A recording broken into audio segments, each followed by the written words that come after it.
ఈ సమయంలో మరి సహోదరిని గురించినటువంటి సాక్ష్యాలు కూడా విన్నాం.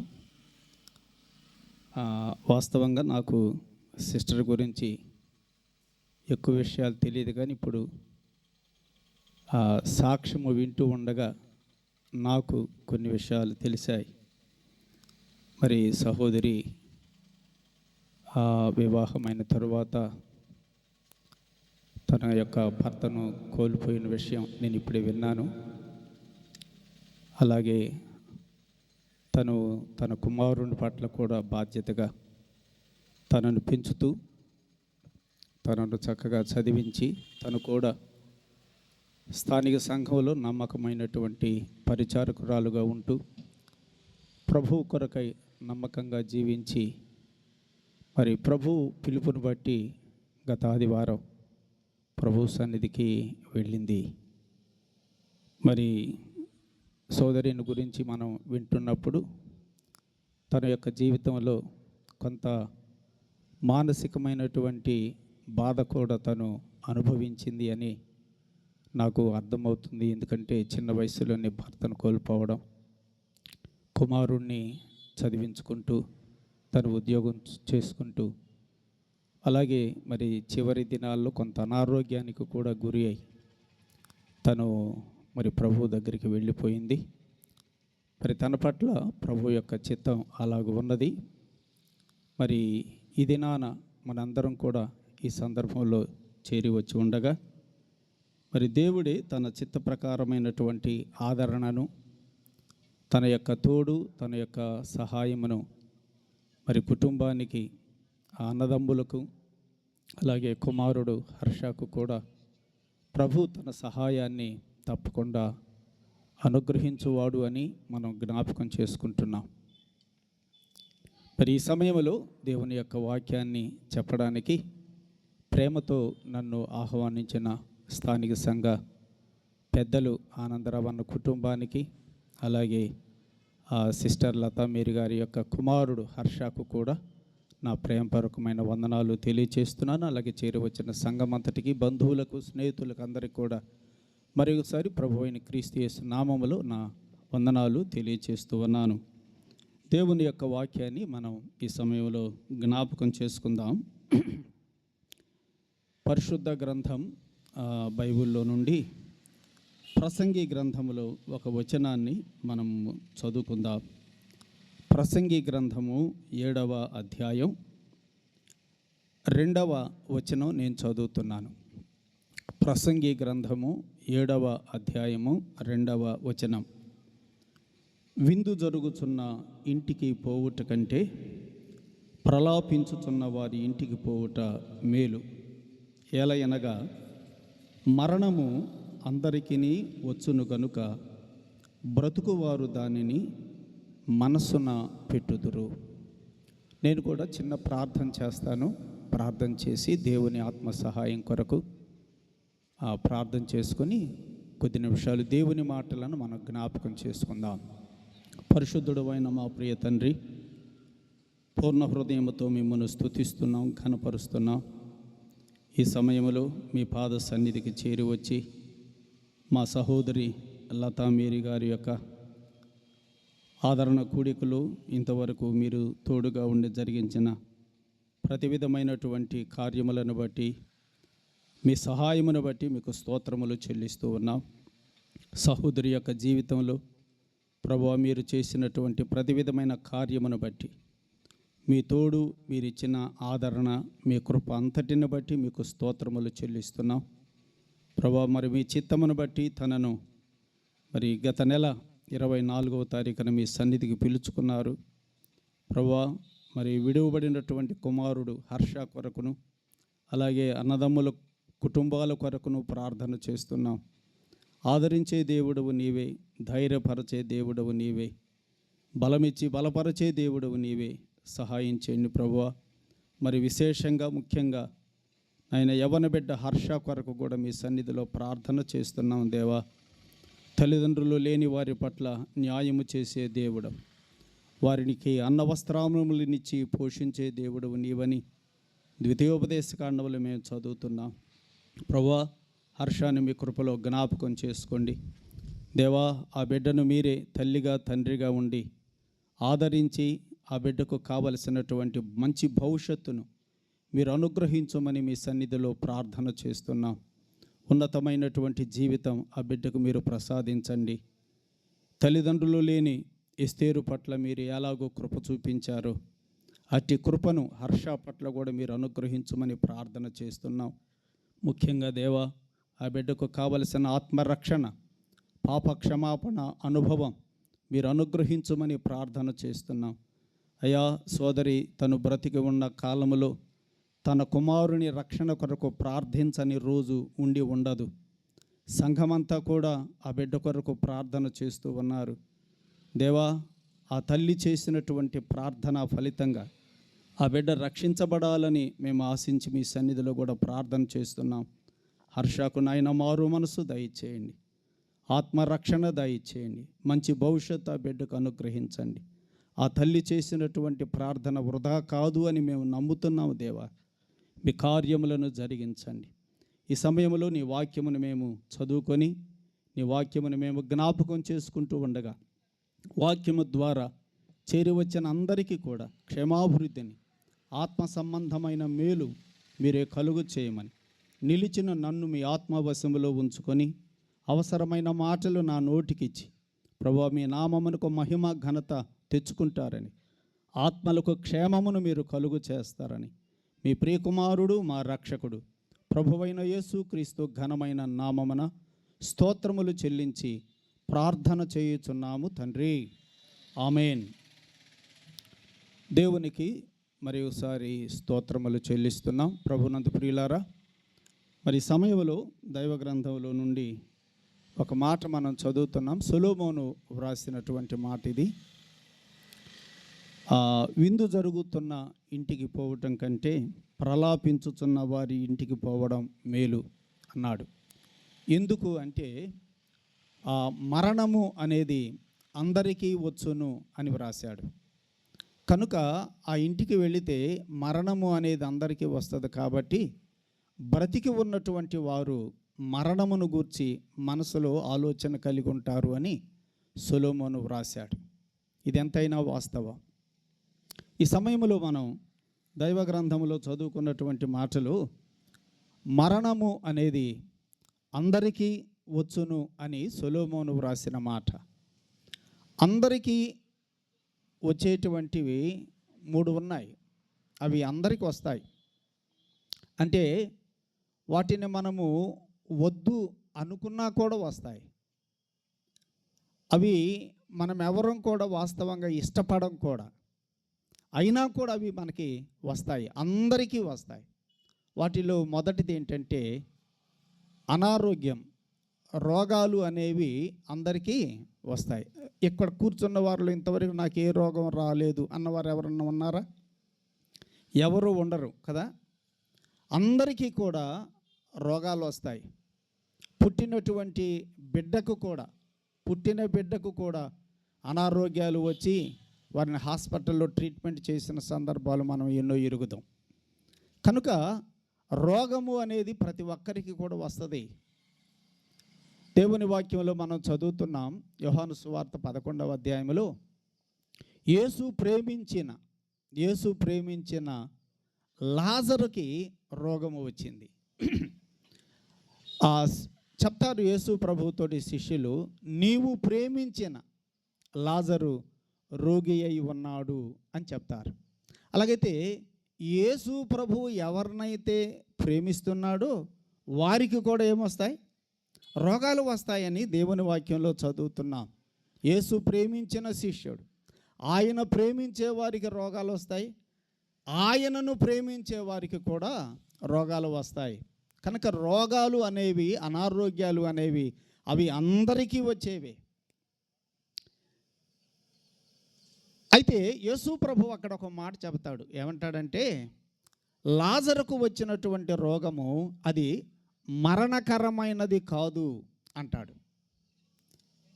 అది మరణకరమైనటువంటి రోగము కాదు, దాని వలన దేవుని కుమారుడు మహిమ పొందవలసి ఉన్నది అంటాడు. అలాగైతే కొన్ని రోగాలు మరణకరము కానటువంటి రోగాలుగా ఉంటాయి. అంటే ఆ రోగాలు వస్తే మరణం రాదు, అది కొంతకాలానికి మరలా తగ్గిపోతుంది. మరికొన్ని సంవత్సరాలకు మరలా రోగం రావచ్చు, మరలా అది తగ్గిపోవచ్చు, స్వస్థత పొందవచ్చు. కనుక మరణకరము కాని రోగాలు కొన్ని ఉన్నాయి. రాజుల 2వ గ్రంథములో ఎలీషా విషయంలో ఒక మాట మనం చదువుదాం.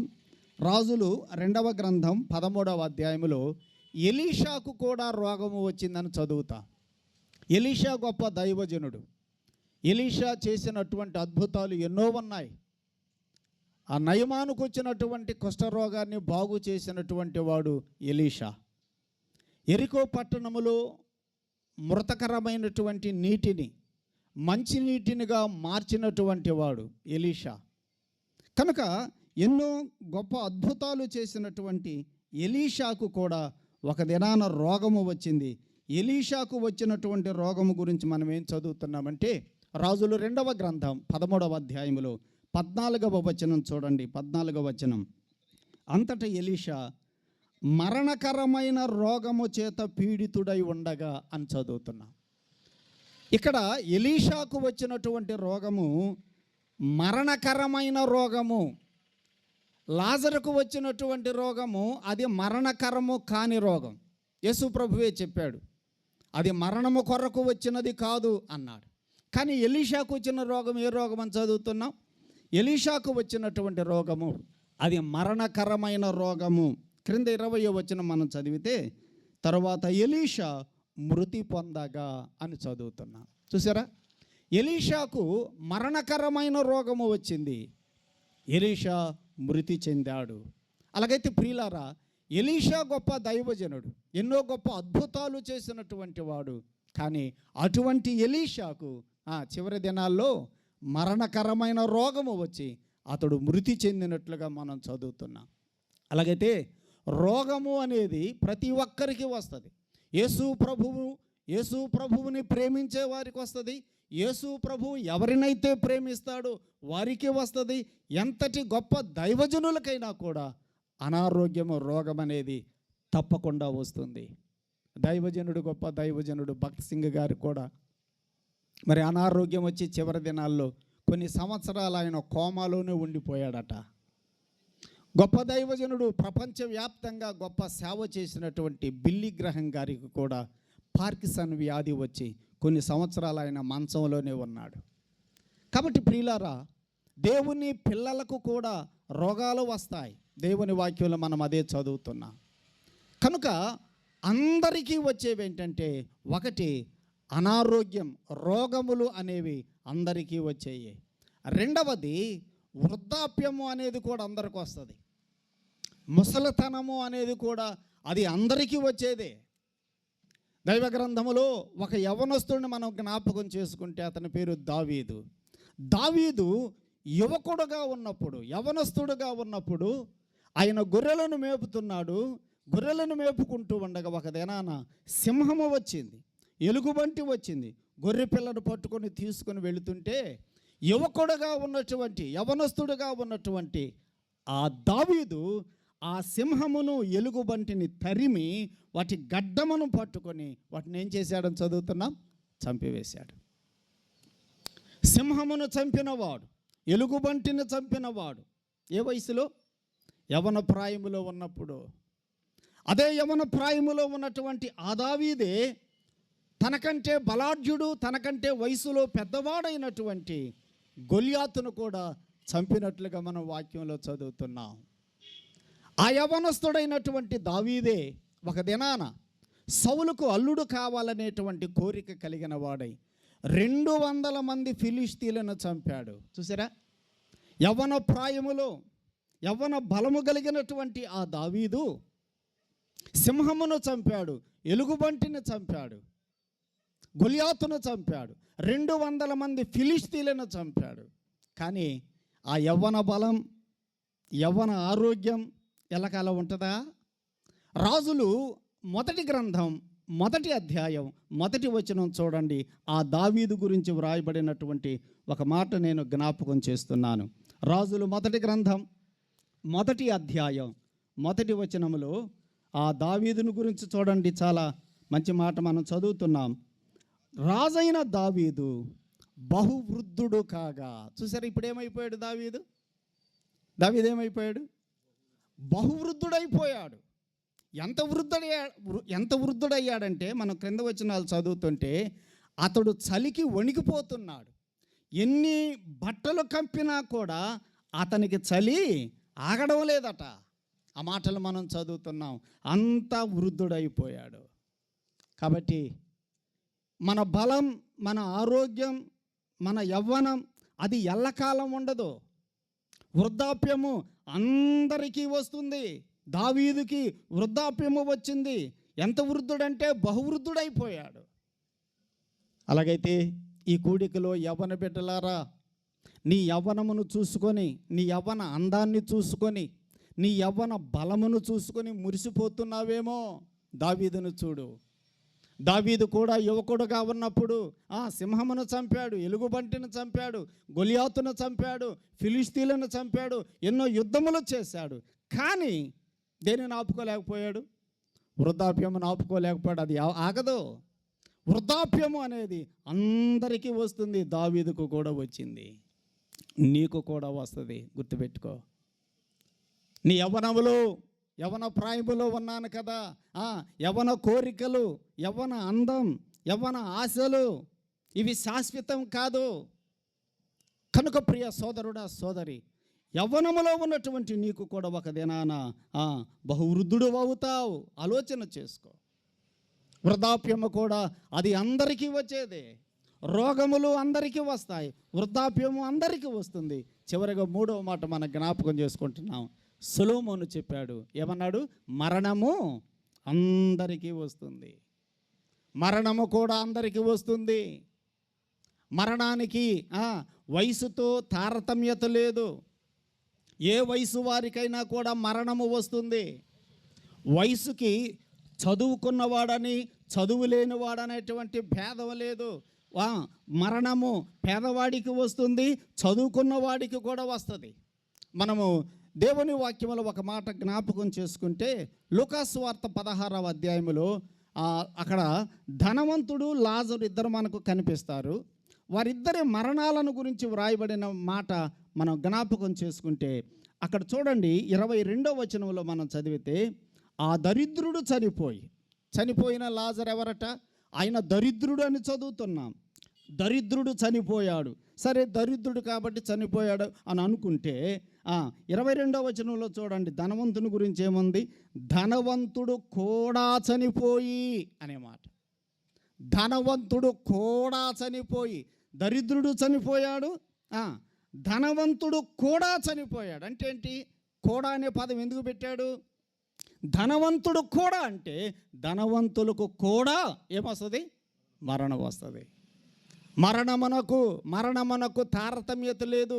వీడు దరిద్రుడు కాబట్టి వీడిని తీసుకుందాం, వీళ్ళు ధనవంతులు కాబట్టి వీళ్ళకి నేను రానులే అని అనుకోదు. ధనవంతుడు కూడా చనిపోతాడు, ఐశ్వర్యవంతుడు కూడా చనిపోతాడు, గొప్ప గొప్ప చదువులు చదువుకున్న వారు కూడా చనిపోతారు.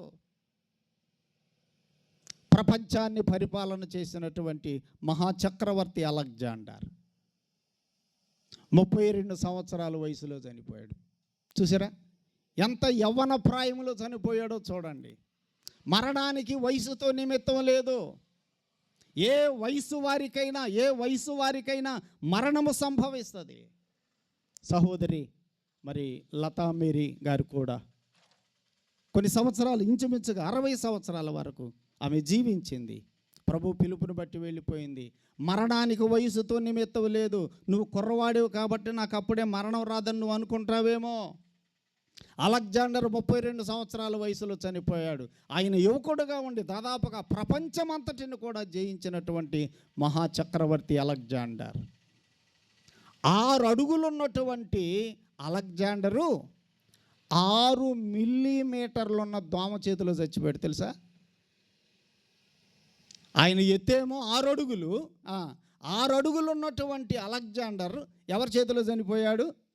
6 మిల్లీమీటర్లు, 6 సెంటీమీటర్లు కూడా కాదు, 6 మిల్లీమీటర్లు ఉన్నటువంటి ఆ చిన్న దోమ కాటు వలన చనిపోయాడు.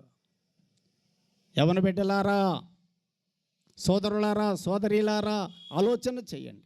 మరణము అనేది ఎవరికైనా వస్తుంది. అది అందరికీ వస్తుంది. ఏ వయసు వారికైనా వస్తుంది. 3 మాటలు మనము దైవ గ్రంథంలో జ్ఞాపకం చేసుకున్నాం. అందరికీ వచ్చేవి. రోగాలు అందరికీ వస్తాయి, వృద్ధాప్యం అందరికీ వస్తుంది, మరణము అందరికీ వస్తుంది. కనుక ఈ వాక్యము వింటున్నటువంటి నీవు ఆలోచన చేసుకో. నీ సంగతి ఆలోచన చేయి. మనం చదువుకున్నాం కదా, మరణించినటువంటి వారి ఇంటికి మనము వెళ్ళినప్పుడు ఆ బ్రతికి ఉన్నటువంటి వారు మరణమును గురించి మనసున పెట్టుకుంటారు. అలాగైతే చేరి వచ్చిన మన అందరం కూడా, నీవు నేను కూడా మరణిస్తాం. మనకు కూడా ఒక దినం మరణం సంభవిస్తుంది. ఏ వయసులో మనం మరణిస్తామో మనకు తెలియదు. కనుక సోదరుడా, సోదరి, నీవింకా బ్రతికి ఉండగానే మరణమును గురించినటువంటి ఆలోచన నీవు కూడా కలిగి ఉండు. నాకు కూడా ఏదో ఒక దినం మరణం వస్తుందేమో ఆలోచన చేయి. అయితే దేవుని యొక్క వాక్యములో నేను జ్ఞాపకం చేయాలనుకున్న విషయం ఏంటంటే, మనమందరం మరణిస్తాం, కానీ మరణించేటువంటి వారిని దైవ గ్రంథం బైబిలు 2 రకాలుగా వర్గీకరిస్తుంది. ఒక వర్గం ఏంటంటే యేసు ప్రభువులో ఉండి చనిపోయేవారు, క్రీస్తు నందుండి చనిపోయేవారు ఒక గుంపు. మరొక గుంపు ఎవరంటే, మరొక వర్గం ఏంటంటే యేసు క్రీస్తులో లేకుండా చనిపోయేవారు. మరణించేవారు అందరం మనం మరణిస్తాం, కానీ మరణించేటువంటి వారిని బైబిలు 2 రకాలుగా వర్గీకరిస్తుంది. ప్రకటన గ్రంథములో 13వ అధ్యాయంలో మనం చదువుతున్నాం, క్రీస్తు నందుండి మృతులైన వారు అనే మాట మనం అక్కడ చదువుతాం. క్రీస్తు నందుండి మృతులైన వారు. అలాగైతే మరణించేటువంటి వారిలో కొంతమంది యేసు క్రీస్తులో ఉండి మరణిస్తున్నారు. మరికొంతమంది ఎలా మరణిస్తున్నారు? యోహాను సువార్త 8వ అధ్యాయంలో యేసు ప్రభువే స్వయంగా చెప్పిన మాట చదువుకుందాం, చూడండి. యోహాను సువార్త 8వ అధ్యాయము 21వ వచనంలో యేసు ప్రభువు చెప్పాడు. ఆయన అంటున్నాడు, నేను వెళ్ళిపోవచ్చున్నాను, మీరు నన్ను వెదకుదురు కానీ మీ పాపములోనే ఉండి చనిపోవుదురు అన్నాడు. కొంతమంది ఎలా చనిపోతున్నారట? పాపములోనే. అలాగైతే పరిశుద్ధ గ్రంథం బైబిల్, దేవుని యొక్క వాక్యము చనిపోయేటువంటి వారిని 2 రకాలుగా వర్గీకరిస్తుంది. కొంతమంది ఎలా చనిపోతున్నారు? క్రీస్తులో ఉండి చనిపోతున్నారు, యేసు క్రీస్తులో ఉండి చనిపోతున్నారు. మరికొంతమంది ఎలా చనిపోతున్నారంటే పాపములో ఉండి చనిపోతున్నారు. పాపములో ఉండి చనిపోవడం అంటే క్రీస్తు లేకుండా చనిపోయేటువంటి వారు పాపములో ఉండి చనిపోతున్నారు.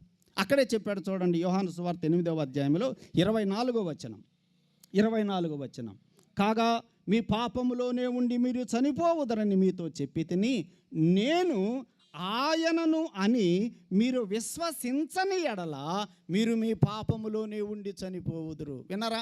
పాపములో ఉండి చనిపోవడం అంటే ఏంటి? నేను ఆయనను అని, లోకానికి రాబోయేటువంటి రక్షకుడను నేనే అని, లోకానికి రాబోయేటువంటి మెస్సియాను నేనే అని మీరు విశ్వసించకపోతే మీరు ఎక్కడుండి చనిపోయినట్టు? మీరు పాపములోనే ఉండి చనిపోయినట్టు అన్నారు. అలాగైతే ప్రియులారా, దేవుని వాక్యములో మనం జ్ఞాపకం చేసుకుంటున్నాం, చనిపోయినటువంటి వారు 2 రకాలుగా ఉన్నారు.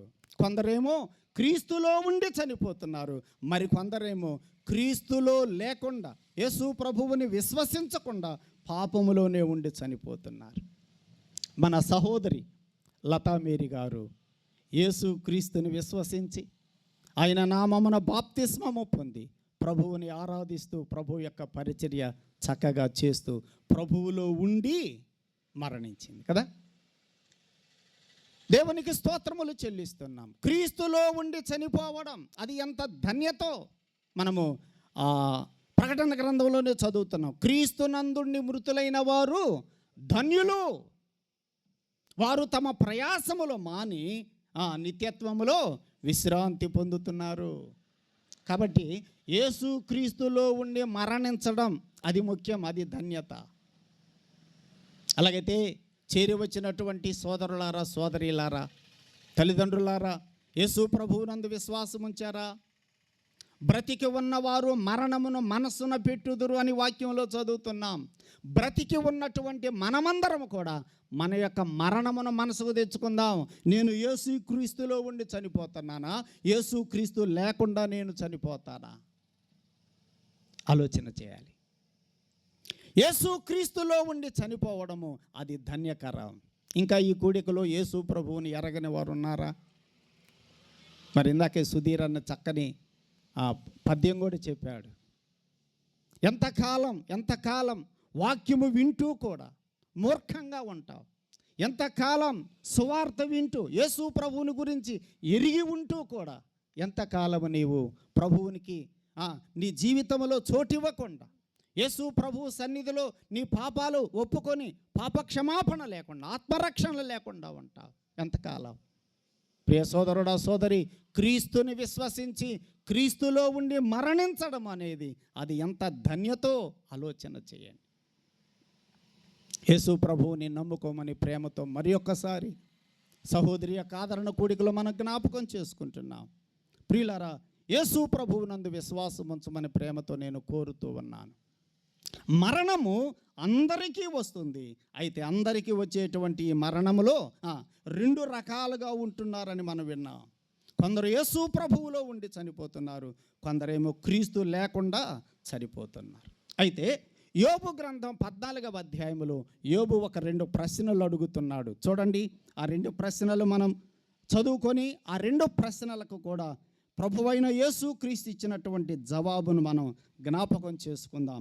మరణము అనేది అది అందరికీ వచ్చేది, కానీ కొందరేమో ప్రభువులో ఉండి చనిపోతుంటే మరికొందరేమో ప్రభువు లేకుండా చనిపోతున్నారు. ఈ చనిపోయినటువంటి వారి గురించి యోబు 2 ప్రశ్నలు అడుగుతున్నాడు. చూడండి, యోబు గ్రంథం 14వ అధ్యాయం 10వ వచనం మనం చదువుకుందాం. 14వ అధ్యాయము 10వ వచనం. నరులు ప్రాణము విడిచిన తరువాత వారు ఏమైపోవుదురు? అక్కడ ఒక క్వశ్చన్ మార్క్ పెట్టాడు. యోబు అడుగుతున్నటువంటి ప్రశ్న, నరులు ప్రాణము విడిచిన తరువాత వారు ఏమైపోతారు? నేను ఇప్పుడే చెప్పాను వాక్యమును బట్టి, చనిపోయినటువంటి వారు 2 రకాలుగా ఉన్నారు. యేసు ప్రభువుని నమ్ముకుని చనిపోయిన వారు ఏమైపోతారు? యేసు ప్రభువుని నమ్ముకోకుండా, యేసు ప్రభువుని విశ్వసించకుండా పాపములోనే ఉండి చనిపోయారే, వారేమైపోతారు? యోబడిగిన ప్రశ్న, నరులు ప్రాణము విడిచిన తరువాత వారు ఏమైపోవుదురు? అలాగైతే మన కళ్ళ ముందు ఎంతోమంది చనిపోయారు కదా, ఎంతోమంది చనిపోయారు. మరి వారు ఏమైపోయారు చనిపోయిన తర్వాత? కొందరు అంటారు చనిపోయిన తర్వాత ఇక ఏమి లేదు, చనిపోయిన తర్వాత ఇక ఏమి లేదు, వాడు ఈ లోకంలో మంచిగా చేస్తే రాబోయే జన్మలో కూడా మంచిగా పుడతాడనో, పాపం చేస్తేనేమో కుక్కగా పుడతాడనో, ఏదో పక్షిగా పుడతాడనో ఏదేదో చెప్పేవారు ఉన్నారు. నో, పరిశుద్ధ గ్రంథం బైబిల్ చెప్పేది ఒకే ఒక జన్మ. మానవ జన్మలో నీవు యేసు ప్రభువునైనా నమ్ముకోవాలి, లేదా యేసు ప్రభువుని నమ్ముకోకుండానైనా నువ్వు చనిపోతావు. చనిపోయిన తరువాత జీవితము ఉన్నదే, ఇక ఏమి లేదని అనుకోబాకండి. నరులు ప్రాణము విడిచిన తరువాత వారు ఏమైపోతారో యేసు ప్రభువే చెప్పాడు. మనం చదువుదాం. ఇందాక లూకాసు వార్త 16వ అధ్యాయంలో చదువుకున్నాం కదా, 2 వ్యక్తులను యేసు ప్రభు జ్ఞాపకం చేశాడు. అక్కడ లూకాసు వార్త 16వ అధ్యాయం చూస్తే చనిపోయినటువంటి నరులు ఏమైపోతారో ప్రభువు చెప్పాడు. ఏమని చూడండి, 16వ అధ్యాయంలో 2 వ్యక్తులను గురించి ప్రభువు చెప్పాడు. ఒకరేమో లాజరు, మరొకరేమో అతని పేరు వ్రాయబడలేదు, కానీ అతడు ధనవంతుడు అనే మాట మనం చదువుతున్నాం. అయితే వారు ఇరువురు చనిపోయినప్పుడు ఏం జరిగిందో దేవుని వాక్యంలో మనం జ్ఞాపకం చేసుకుందాం. చూడండి, 22వ వచనం. ఆ దరిద్రుడు చనిపోయి దేవదూతల చేత అబ్రహాము రొమ్మున ఆనుకొనుటకు కొనిపోబడెను. దరిద్రుడు అనగా లాజరు సంగతి ఇక్కడ మనం చదువుతున్నాం. లాజరు చనిపోయాడట. చనిపోయిన తర్వాత అతని సంగతి ఏమని రాయబడింది? ప్రభు చెప్పాడు ఆ మాట. లాజరు చనిపోయిన తర్వాత దేవదూతలు వచ్చి అతనిని తీసుకొని వెళ్ళిపోయారట. ఎక్కడికి? అబ్రహాము రొమ్మున ఆనుకొనుటకు కొనిపోబడెను. ప్రియులారా, అలాగైతే యేసు ప్రభువునందు విశ్వాసము ఉంచి, యేసు ప్రభువునందు విశ్వాసముంచి, యేసు ప్రభువు నమ్ముకొని ప్రభువుని నమ్మకంగా ఆరాధించినటువంటి దేవుని పిల్లలు చనిపోతే వారు ఎక్కడికి కొనిపోబడతారు? అబ్రహాము రొమ్మున ఆనుకొనుటకు కొనిపోబడతారు. దానికే పరిశుద్ధ గ్రంథములో బైబిల్లో మరొక పదం వాడబడింది. దానిని ఏమని అన్నారంటే పరదైసు అనే పేరు. ఏంటిది?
చదువుతున్నాం. క్రీస్తు నందుండి మృతులైన వారు ధన్యులు, ఎందుకంటే వారు పరదైసులో ఉన్నారు. చూడండి, లాజరు సంగతి మనం అక్కడ చదువుతున్నాం. 25వ వచనం చివరి మాట చదువుతున్నాను. 25వ వచనం చివరి మాట, వాడు ఇక్కడ నెమ్మది పొందుచున్నాడు. పరదైసులేమన్నది చెప్పండి? పరదైసులేమన్నది నెమ్మది. అలాగైతే మన సహోదరి పరదైసులు ఇప్పుడు ఎలా ఉంది చెప్పండి? నెమ్మదిగా ఉన్నది. దేవునికి స్తోత్రం. తన భర్త నెహెమ్యా గారు కూడా కదా పరదైసులో ఉన్నాడు. కొన్ని సంవత్సరాల క్రితం అతను కూడా ప్రభు దగ్గరికి వెళ్ళిపోయాడు. అతను కూడా ఇప్పుడు పరలోకంలో పరదైసులో నెమ్మదిగా ఉన్నాడు. క్రీస్తులో ఉండి చనిపోయినటువంటి వారు పరదైసులో ఉంటారు, నెమ్మది పొందుతారు, విశ్రాంతి పొందుతారు. యోబడుగుతున్నాడు, నరులు ప్రాణము విడిచిన తరువాత వారు ఏమైపోతారు? వాళ్ళు వీళ్ళు చెప్పినట్టుగా ఇక చనిపోతే ఏముండదులే అని అనుకోవద్దు. కుక్కగాను పందిగాను లేకపోతే ఏదో జంతువుగాను పక్షిగాను పుడతారని అనుకోవద్దు. నో, యేసు ప్రభువులో ఉండి చనిపోయిన వారు పరదైసులో ఉంటారు. ఇది దేవుని యొక్క వాక్యం చెబుతున్నటువంటి సత్యం. ప్రియులారా, అక్కడ నెమ్మది పొందుతూ ఉంటారు, అక్కడ విశ్రాంతి పొందుతూ ఉంటారు. అందుకనే కదా పౌలు అన్నాడు, నాకు చావైతే ఏమన్నాడు? లాభం అన్నాడు. నాకు చావైతే లాభం. ఆ పరదైసుకు నేను వెళ్ళిపోయి పరదైసులో నెమ్మదిగా విశ్రాంతి పొందుతూ ఉంటాను అని చెప్పాడు. ప్రియులారా, యేసుక్రీస్తులో ఉండి చనిపోయినటువంటి వారు ఎక్కడుంటారు? పరదైసులో ఉంటారు. కొరింథీయులకు రాసిన 2వ పత్రిక 12వ అధ్యాయములో కూడా మరొక మాట చదువుకుందాం. చూడండి, కొరింథీయులకు రాసిన 2వ పత్రిక 12వ అధ్యాయం మొదటి 2 వచనాలు నేను చదువుతున్నాను. క్రీస్తునందు 2వ వచనం, క్రీస్తునందున్న ఒక మనుష్యుణ్ణి నేను ఎరుగుదును, అతడు 14 సంవత్సరముల క్రిందట 3వ ఆకాశమునకు కొనిపోబడెను. చనిపోయిన వారు ఎక్కడికి వెళ్ళిపోతున్నారు? యేసు ప్రభువుని నమ్ముకుని చనిపోయిన వారు 3వ ఆకాశం అన్నాడు. మనకు కనపడుతుంది ఒక ఆకాశమే, 2వ ఆకాశం ఉంది, 3వ ఆకాశం కూడా ఉన్నది. చూడండి, దేవుని వాక్యములో వాక్య సత్యం ఏం చెబుతుందో చూడండి. క్రీస్తునందున్న ఒక మనుషుణ్ణి నేను ఎరుగుదును, అతడు 14 సంవత్సరముల క్రిందట 3వ ఆకాశమునకు కొనిపోబడెను. అతడు శరీరముతో కొనిపోబడెను, నేను ఎరగను. శరీరము లేకుండా కొనిపోబడెను, నేను ఎరుగును. అది దేవునికే తెలియను. అట్టి మనుషుణ్ణి నేను ఎరుగుదును, అతడు పరదైసులోనికి కొనిపోబడి అనింది. 3వ ఆకాశం అంటే ఏంటి చెప్పండి? పరదైసే. 3వ ఆకాశం. అలాగైతే క్రీస్తులో ఉండి చనిపోయిన వారు ఏమవుతారు? నరులు ప్రాణము విడిచిన తర్వాత వారు ఏమవుతారు? యోబు ప్రశ్నిస్తూ ఉన్నాడు. వారు పరదేశుకు వెళతారు, వారు పరదేశులో ఉంటారు. మూడవ ఆకాశం అని కొరింథీయులకు రాసిన 2వ పత్రికలో చెప్పబడింది. అలాగైతే ప్రియులారా, మరి యేసు ప్రభువు నుండి మరణించినటువంటి పరదేశుకు వెళ్ళి అక్కడ విశ్రాంతి పొందుతూ ఉంటారు, నెమ్మది పొందుతూ ఉంటారు. మన సహోదరి ఇప్పుడు ఆ స్థానంలో ఉంది. దేవునికి స్తోత్రములు చెల్లిస్తున్నాం. అందుకని యేసు ప్రభువు నమ్ముకొని చనిపోయినటువంటి వారి గురించి మనకి కొంత బాధ ఉంటుంది, కానీ వెంటనే మనము దేవుని వాక్యం జ్ఞాపకం చేసుకున్నప్పుడు కొంత ఆదరణ కూడా కలుగుతుంది. వారు పరదేశులో ఉన్నారు అనేటువంటి ఆ ఆదరణ, ఆ నెమ్మది మనకు కూడా కలుగుతుంది. ప్రియులారా, అయితే వినండి, యేసు ప్రభువులో ఉండి చనిపోతే పరదేశు వెళతారు. మరి యేసు ప్రభువులో లేకుండా నువ్వు చనిపోతే వారు ఎక్కడికి వెళతారు? యేసు ప్రభువే చెప్పాడు కదా, లూకాసు వార్త 16వ అధ్యాయం. లూకాసు వార్త 16వ అధ్యాయంలో ప్రభు చెప్పాడు, ఆ ధనవంతుడు కూడా చనిపోయి పాతి పెట్టబడెను. 23వ వచనం. అప్పుడు అతడు పాతాళములో, ఎక్కడికి వెళ్ళిపోయాడు? అతడు పాతాళానికి వెళ్ళిపోయాడు. పాతాళములో బాధపడుచూ ఉన్నాడు అనే మాట మనం అక్కడ చదువుతున్నాం. అలాగైతే యేసు ప్రభువునందు విశ్వాసం ఉంచి చనిపోయిన వారు పరదేశుకు వెళితే, యేసు ప్రభువునందు విశ్వాసము ఉంచకుండా నీవు చనిపోతే నువ్వు ఎక్కడికి వెళ్ళిపోతావు? పాతాళం. అయ్యా అమ్మ, యవన బిడ్డలారా, ప్రేమతో మరొకసారి బ్రతిమలాడు చెబుతున్నాం, యేసు ప్రభువునందు విశ్వాసం ఉంచండి. యేసు ప్రభువునందు విశ్వాసం ఉంచకుండా నీవు చనిపోతే పాతాళానికి వెళ్ళిపోతావు, పాతాళానికి వెళ్ళిపోతావు. అక్కడ పాతాళంలో ఏముందో చెప్పాడు చూడండి, 23వ వచనం. అప్పుడు అతడు పాతాళములో బాధపడుచు, పాతాళంలో ఏమున్నది? బాధ ఉన్నది. 24వ వచనం చూడండి, 24వ వచనం. నేను ఈ అగ్ని జ్వాలలలో, పాతాళంలో ఏమున్నది? అగ్ని జ్వాలలు ఉన్నాయి, పాతాళములో అగ్ని జ్వాలలు ఉన్నాయి. అందుకనే అతడు పాతాళంలోకి వెళ్ళి బాధపడుతున్నాడు. ఆ తర్వాత మాట అక్కడే ఉంది చూడండి, ఈ అగ్ని జ్వాలలలో నేను యాతన పడుచున్నాను అన్నాడు. యాతన ఉన్నది పాతాళములో.